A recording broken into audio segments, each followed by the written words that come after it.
أصعب وقت اللي بنحاول نشوف فيه الحقيقة وسط الضلمة.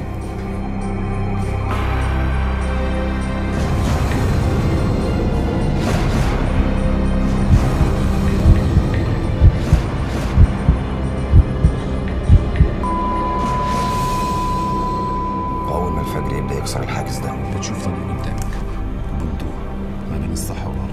وبنحتاج وقت أطول عشان نعرف ناخد القرار. نكمل ولا نقف؟ وبنستنى حد ياخد بإيدينا ويعدينا الطريق ده.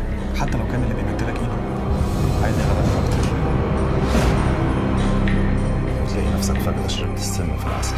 وجايز ما تستناش حد وتقف لوحدك في وسط الطريق وتحط كل الايدين في بعض وتعدي. كلنا جوانا كويس ووحش. الخير والشر. لكن في الاخر ومهما الدنيا مقت وضاقت بينا النور بيجيله وقته. وساعتها انت اللي هتختار، يا اما ترجع للضلمه وتمشي زي ما كنت، يا إما تكمل لحد ما توصل للفجر. لازم نكون بلح. بس في خانة البطاقة وشلنا الأسامي هتساوي في كل حاجة. وهيبقى كلنا باسم واحد بس. المواطن المصري اكس. المواطن المصري اكس. إكس.